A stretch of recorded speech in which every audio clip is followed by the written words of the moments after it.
네이버에서 AI 브리핑 공지가 있었습니다. 내가 크리에이터다. 그러면 앞으로 어떤 방향으로 운영을 해야 되는지 이런 것들 분명히 짚어보실 수가 있기 때문에 영상 끝까지 꼭 시청 부탁드리고요. 그리고 구독, 좋아요도 부탁드리겠습니다. 네이버가 이렇게 공지를 쭉 했는데 지금 정보가 넘쳐나는 시대란 말이죠.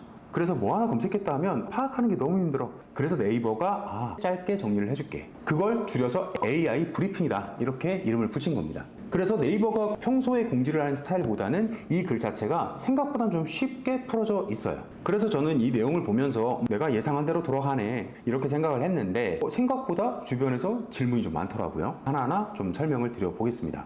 AI 브리핑을 다른 말로 보면 How to, 어떻게 할 건데 요약을 해서 정보를 제공하겠다라는 뜻을 가지고 있고요. 생활 전반에 막 그런 도움이 되는 정보들을 내가 검색을 했어. 그럼 그런 것들을 알려준다. 예를 들면 운전면허, 갱신 준비물이 궁금해. 그럼 기존에는 블로그에서 내가 들어가서 하나하나 찾았단 말이죠. 그거를 깔끔하게 요약을 해주겠다. 7가이, 그리고 럭키비키, 그저 고우트? 럭키비키 대충 알고요. 7가이도 대충 알아요. 고우트는 뭐예요? 좋다, 최고다.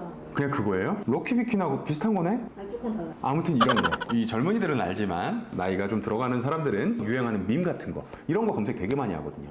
그런 것도 저 같은 사람들을 위해서 짤막하게 요약을 해준다. 그 외에도 꿈 해몽 아니면 레시피, 조립 이런 것들을 검색을 해주는데 다음 행동이 있을 거란 말이에요. 여기서 이제 예시를 들면 작년 9월부터 런칭해서 진행이 되고 있는 쇼텐츠라는 게 있습니다. 예를 들면 쇼텐츠에서 내가 제주도 2박 3일 여행 막 이런 걸 봤어. 그 다음에 뭐해? 보통 2박 3일에 관한 여행 경비가 궁금할 수도 있고요. 아니면 여행 코스도 있고 아니면 여행 준비물, 굉장히 다양한 것들을 검색을 할 거야. 그래서 그 많은 니즈를 반영한 이거를 검색할 것이다 라고 하는 내용들을 요약을 해서 같이 보여주겠다, 이런 의도를 담고 있는 거죠. 근데 이게 재밌는 게 사용자의 다음 행동을 예측하는 시스템이 평소에 내가 검색하는 거, 내 취향, 그리고 성별, 연령, 사는 곳 이런 것들, 개인 정보들을 반영해서 내용을 보여주겠다. 검색 시스템을 점차 고도화를 해 나가겠다. 이런 의도로 보여지는 거죠. 그래서 지금 첫 시작은 How to를 중점적으로 해서 여행 컨텐츠 위주로 AI 브리핑을 제공을 하겠다 로 시작을 하는 겁니다. 근데 아마 점차 더 여러 영역으로 확장을 해 나갈 거예요. 큐가 있는 걸로 아는데 그건 어떻게 되는 거예요?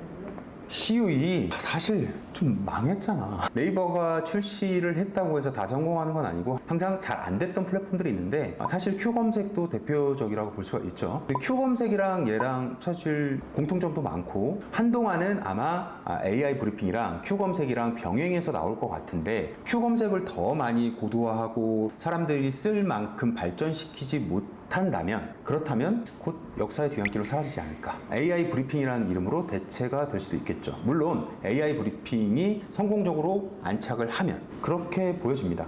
구글이랑 빙에서 하는 AI 그게 자꾸 생각이 나더라고요. 그러면 네이버는 살짝 많이 늦은 게 아닌가. 늦었다고 시작 안 하면 언제까지고 네이버는 계속 뒤처질 거니까. 근데 저는 되게 좋게 봐요. 네이버가 어쨌든 검색 점유율을 향상을 시키기 위해서, 그리고 무엇보다 사용자들 만족도를 좀 올려야 되니까 네이버가 그 위기감을 느끼고 있을 거란 말이죠. 그래서 네이버 입장에서는 당연히 할 수밖에 없던 변화였을 겁니다. 그러면 이런 서비스는 어떤 방식으로 정보를 모으고 보여주는 그런 시스템인가요? 내가 로그인이 되어 있어야 돼요, 네이버에. 평소에 내가 뭘 검색했고 지도에서는 뭘 찾아봤는지 이런 거 다 수집한단 말이에요. 복합적으로 반영해서 보여준다. 문제는 정확도가 얼마나 높은가로 귀결이 되겠죠. 구글 애드센스 광고 알죠? 히스토리 블로그 이렇게 들어왔어? 중간중간 광고가 막 배치되어 있는 것들 있죠. 폭넓게 애드센스 광고라고 보면 되는데 그거 굉장히 소름 돋는 거 알아요? 내가 뭐 하나 검색하잖아. 그러면 그 검색한 제품이거나 아니면 얘랑 연관된 또 다른 제품들이 살 때까지 죽어라 떠. 그거 계속 내가 들어가는 웹페이지마다 다 뜬단 말이야. 굉장히 정확하다는 뜻이죠. 네이버도 같은 방향으로 AI 브리핑의 어떤 사용자 맞춤 정보가 좀 정확해야 살아남을 것 같아요. 그게 대표적인 게 Q 그런 거죠. 그럼 기존 블로거들의 유입이 적어지진 않아요? 누구나 예측해 볼 수 있는 거죠. 블로그에서 보려면 뭐가 어려워하니까 블로그로 안 들어가고 짧게 보고 말겠죠. Q 검색이 처음에 나올 때도 똑같이 있던 우려였어요. 근데 어땠지? 딱히 그러지 않았었어요. 물론 그거는 Q 검색이 점유율의 사용량에 실패를 했기 때문이기도 한데 AI 브리핑도 이제 앞으로 어떻게 더 잘 될지 안 될지에 따라서 블로그 유입이 줄어들지 안 줄어들지가 결정이 좀 될 것 같고요. AI 브리핑이 잘 된다는 가정하에 진짜로 블로그 유입이 줄어든다까지 충분히 예측이 될 수 있는 거잖아요. 그러면 우리는 앞으로 어떻게 이걸 운영을 해야 되는가? 라는 문제로 귀결이 되겠죠. AI 브리핑이 즉 제공할 수 없는 정보들을 블로그에 넣어야 돼. 이건 하나의 예시인데 네이버가 이 공지 글에다가 걸어놨던 사진 중에 하나를 보면 인셉션 결말 7가의 뜻 이런 게 있단 말이에요. 그 아래 보면 여기 인셉션 결말해서 꿈과 현실의 끝없는 상극기 이렇게 블로그 컨텐츠가 달라붙어요. 여기에 달라붙을 수 있는 포스팅을 써야겠죠. 여기가 꽤 핫한 자리가 될 겁니다. 7가의 뜻도 마찬가지야. 요즘 유행하는 밈 도대체 칠하다는 표현이 뭘까? 여기에 달라붙어야 된다. 그렇게 내 개인적인 경험이나 아니면 특별한 전문 지식 혹은 독특한 시각으로 글을 풀어내는 게 굉장히 중요할 거다. 이게 어떻게 보면 지금 굉장히 좀 추상적이죠. AI 브리핑이 오픈이 된 게 아니기 때문에 이거 오픈되고 나면 저도 여기에 맞춰서 글을 쓰겠죠. 지금 아까 말씀하셨듯이 여행 지금 위주로 돌아갈 것 같은데요. 일단 처음 시작은 그렇죠. 그러면 여행 블로거는 득일지 실일지 이렇게 볼 수 있을 것 같아요. 여행 블로거분들이라고 해서 정보만을 담는 내용을 쓰진 않을 거야. 아까 예시를 들었던 제주도 2박 3일 일정 요약 이렇게 제목을 적는 포스팅도 있을 것이고 아니면 진짜 제주도 여행을 처음 가는 사람을 위한 궁금해하는 거 뭐 그런 것들을 이렇게 콕콕 집어서 그런 내용들을 감성적으로 좀 스토리텔링을 하면서 풀어내는 컨텐츠도 있을 거예요. 전자와 후자로 놓고 보면 이 후자 포스팅을 많이 써야 된다. 이게 제가 예전에 여행 인플루언서에 도전하시는 분들한테 컨설팅을 할 때 그런 내용을 많이 얘기했어요. 지금 블로그를 보니까 백과사전 같은 요약, 정리밖에 없더라. 자, 모두가 이렇게 하고 있는 상황에 특히나 챗GPT가 지금 나왔고 그리고 구글 검색도 잘 되어 있고 이런 상황에서 이렇게 쓰시면 이런 컨텐츠만으로는 승부를 볼 수 없다. 그래서 제가 했던 얘기가 뭐냐면 사진에다가 여기 주차장 정보가 어떻고 요금이 어떻고 이런 내용 위주로만 가지 말고 그 사진을 내가 찍었을 때 그 풍경을 바라봤던 그때의 느낌 그런 것들을 마치 약간 과장하면 짧은 소설을 쓰는 듯한 그런 다채로운 표현력으로 그림을 그리듯이 글을 써봐라 이런 얘기를 좀 했었거든요. 근데 조금 추상적이긴 한데 제 블로그에 여행 글이 몇 개 있거든요. 거기 보면 실제로 그렇게 썼던 내용들이 있어요. 그러니까 그걸 보여주면서 이런 식으로 사람들이 재미있게 읽을 수 있는 글을 좀 써봐라. 이런 글을 과연 AI가 따라할 수 있을까요? AI가 종합해서 이렇게 제공을 할 수 있을까? 특히 AI 브리핑은 말 그대로 브리핑이야. 여기저기 상계되어 있는 정보들을 큐레이션해서 일목요연하게 짤막하게 제공을 하겠다. 이게 취지란 말이지. 근데 거기다가 그 여행지의 막 되게 수려한 풍경들을 글로 표현을 한 그런 내용들을 여기다가 정리를 해서 보여줄까?는 아니란 말이죠. 그래서 사람들이 정보를 알고 싶어하는 내용에 대해서도 물론 써야겠지만 그거보다는 여행 블로거라면 정말 한 편의 수필 같은 내용으로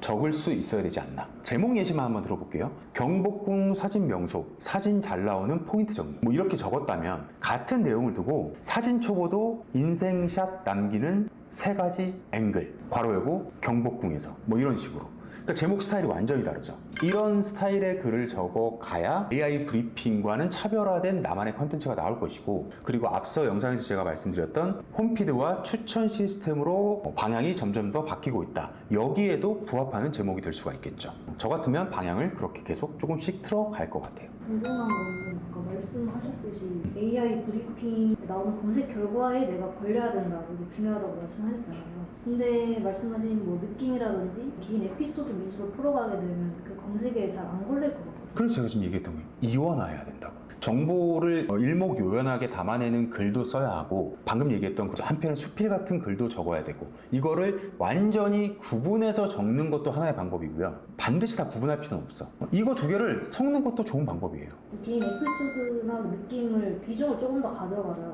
그렇죠. 비중을 조금 더 늘려가야 된다. 하지만 정보도 다 담아야 된다. 기준은 알려진 건 없지만 확실하게 보이는 지향점은 있죠. 아까 제가 말씀드렸던 인셉션 결말 그 밑에 내 컨텐츠가 달라붙으려면 사람들이 알고 싶은 걸 써야겠죠. 인셉션 결말에 대한 여러 가지 내용들 중에서 사람들이 제일 알고 싶어 하는 건 뭐지? 혹은 반대로 모두가 생각하는 내용 말고 그런 것도 있었네? 라고 생각하는 게 있어. 그럼 무조건 글 써야 되는 거야. 그런 차별적인 콘텐츠들이 아마 이 브리핑 밑에 달라붙을 것이다. 사람들이 보고 싶어 하는 것은 검색량이 많다는 거니까 검색량이 높은 키워드를 쓰는 그렇게 오해하면 안 돼요. 검색량이 높은 키워드만 무조건 AI 브리핑이 붙는다는 아니에요. 그 내용이 아니라 검색량 볼륨이 적어도 그 안에서 사람들이 알고 싶어하는 것들은 분명히 다 다를 거예요. 그런데 모두 다른 내용들 중에서 제일 많이 쓰는 내용들이 있을 거고 저거는 되게 신박한 새로운 방법인데 근데 사람들이 잘 몰라 이런 게 있다면 무조건 달라붙겠죠. 네이버 입장에서 생각을 해보면 당연한 거예요. 되게 독창적이면서도 사람들이 알고 싶어하는 콘텐츠였어 저게. 저런 게 있었네? 그때 누군가 검색을 딱 했는데 AI 브리핑 바로 밑에 그걸 딱 달라붙여 주는 거지. 뭐 그렇게 추천이 되지 않을까. 네이버가 알고리즘을 설계를 잘 해야겠네요. 그런데 아직 솔직히 말씀드리면 이게 과연 성공할까는 저도 의문이에요. Q 검색이 이미 망한 바가 있고 그리고 솔직히 네이버가 AI 쪽에서는 좀 약해요. 엄청나게 방대한 대한민국 국민들의 정보를 가지고 있음에도 많이 약하단 말이죠. 과연 AI 브리핑이 성공적으로 안착할 수 있을 것인가는 잘 모르겠습니다. 그래서 이게 진짜로 제대로 되고 잘 된다면 조금 더 심층적으로 들여다보겠죠. 근데 아직까지는 그렇게 뜯어볼 내용도 아닌 것 같다. 일단 현재는 지켜보는 게 맞을 것 같아요. 영상 내용 도움이 되셨다면 구독과 좋아요 좀 부탁드릴게요. 그럼 저는 다음에 또 다른 좋은 시의성 있는 내용으로 돌아오도록 하겠습니다.